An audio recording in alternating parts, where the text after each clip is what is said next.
Get your daily dose of good news from Gris. Subscribe to The Beacon. This story was originally published by Mother Jones and is reproduced here as part of the Climate Desk collaboration. Bernie Sanders wants the United States to combat climate change like a nation at war. The Democratic presidential candidate detailed his new climate platform on Thursday in Paradise, California, while surrounded by devastation that wouldn't look out of place on a battlefield. Today, Paradise is a ghost of itself after last year's deadly Camp Fire. Thousands of homes and buildings were lost, triggering an exodus that took almost the entire town's population. Sanders chose Paradise to launch his climate agenda for the same reason he thinks the public has woken up to the threat. Climate change is visceral, and in Paradise and elsewhere, voters are seeing its damage firsthand. There's a difference between telling voters climate change is an existential crisis at an indoor rally and describing it while surrounded by the hazardous ash, rubble, and charred trees that once made up the Holly Hills mobile home community. People learn with their own eyes, Sanders said in an exclusive interview with the Weather Channel and Mother Jones, conducted as part of the Climate Desk partnership. So you come to a beautiful place like this, Paradise, California, and you see the horrible, horrible damage that's done. You turn on the television, in a community of 26,000 people, 86 dead, some 18,000 structures burned down to the ground, $16 billion in damage. People are saying, what is going on? In announcing his $16.3 trillion proposal, Sanders joined a handful of candidates who have toured Paradise, as well as the pack of frontrunners who had already released their own climate change plans. His robust plan would launch a decade of the Green New Deal, promising 10 years filled with an unfathomable and polarizing amount of change, essentially eliminating unemployment with 20 million jobs, new job protections, and a social safety net to go with it. The plan includes funding for displaced fossil fuel workers to find new livelihoods or take early retirement. He envisions a fully clean transportation sector by 2030, by electrifying fleets and launching a $2 trillion car buyback program. He promises a $40 billion climate justice fund, new infrastructure, and a more sustainable agriculture sector. And he says he can do it all while modernizing the power grid, retiring nuclear plants, and halting fracking. Altogether, the Sanders camp says the changes could cut U.S. pollution 71% over the next decade, putting the nation on a path to go completely carbon-free by 2050. The proposal has many elements that seem to fulfill wish lists from Sanders' left-leaning base. According to Julian Brave Noiscat of the progressive think tank Data for Progress, Sanders' plan has all of the eco-socialist favorites: public ownership, prosecuting fossil fuel corporations, phasing out nuclear, massive federal investment in the economy.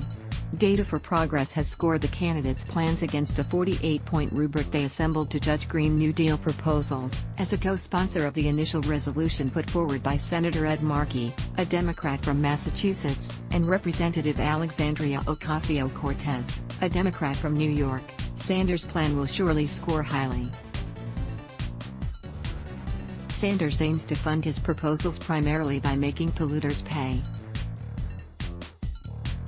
That's familiar ground for the senator, whose long legislative history on energy issues includes pushing to close oil industry tax breaks. By ramping up polluter penalties, fines from federal lawsuits, and taxes, while counting on more revenue from the millions of jobs created, Sanders claims his programs will pay for themselves in 15 years.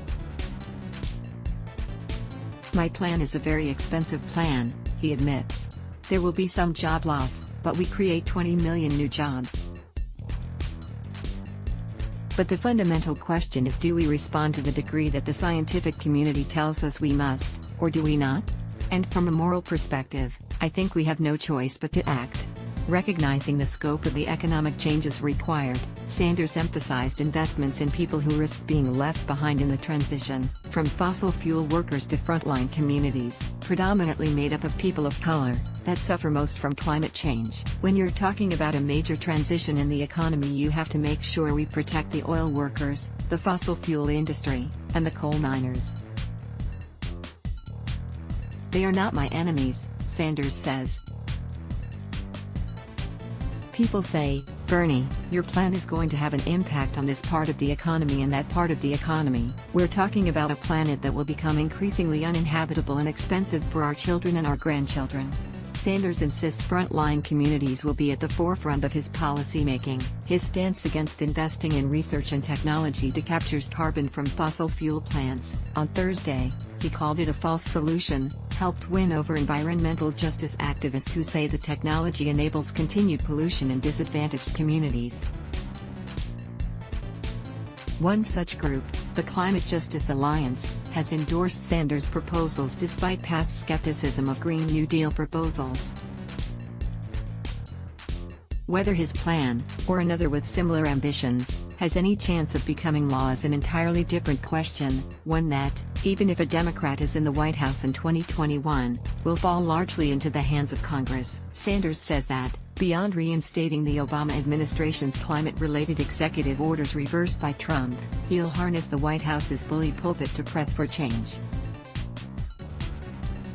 From the Oval Office, Sanders hopes to drive action worldwide, spurring renewed commitments to global climate financing and bigger pledges under the Paris Climate Change Agreement. I believe the scientific community and I believe we have to act boldly. I'm not here to suggest that my plan is going to solve every problem, says Sanders, but my plan understands the severity of the crisis. Dig our work? As a non-profit news outlet, we rely on reader support to help fund our award-winning journalism. We're one of the few news outlets dedicated exclusively to people-focused environmental coverage, and we believe our content should remain free and accessible to all. If dig our mission and agree news should never sit behind a paywall, donate today to help support our work. Chip in what you can, let's block ads. Why?